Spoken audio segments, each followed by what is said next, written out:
کسی پرانے زمانے کی بات ہے کہ ایک آدمی اور عورت کی شادی ہوئی۔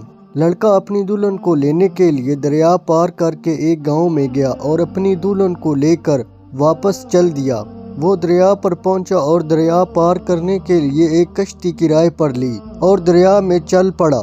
جیسے ہی وہ دریا کے وسط میں پہنچا، دریا میں ایک سخت قسم کا طوفان آنا شروع ہو گیا۔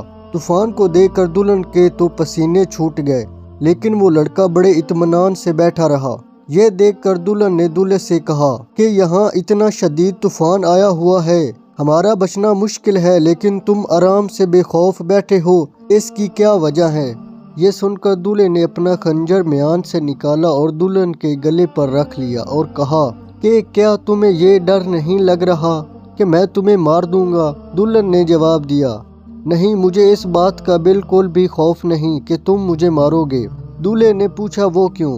دلہن نے جواب دیا، مجھے یقین ہے کہ تم مجھ سے محبت کرتے ہو، اور جس سے محبت ہوتی ہے اگر اس کو ذرا سی بھی تکلیف پہنچے تو برداشت نہیں ہوتی، اس لیے تم مجھے نہیں مار سکتے۔ یہ سن کر دولہے نے جواب دیا، جس طرح تمہیں میری محبت پر یقین ہے، اسی طرح مجھے اللہ کی محبت پر یقین ہے۔ جس طرح میں تمہیں تکلیف میں نہیں دیکھ سکتا، اسی طرح اللہ بھی مجھے تکلیف نہیں پہنچائے گا۔ یہ طوفان اسی کا بھیجا ہوا ہے، اور وہ چاہے تو اس کو ختم کر دے، یا ہماری کشتی ڈبا کر ہمیں بچا لے، یا ہمیں شہادت کی موت دے۔ وہ ہر چیز پر قادر ہے۔ اور ہاں، یہ بات بھی یاد رکھو کہ اللہ جو بھی فیصلہ کرتا ہے وہ یقیناً ہمارے لیے بہتر ہی ہوتا ہے۔ اللہ تعالی ہمیں سمجھنے اور عمل کرنے کی توفیق عطا فرمائے، آمین۔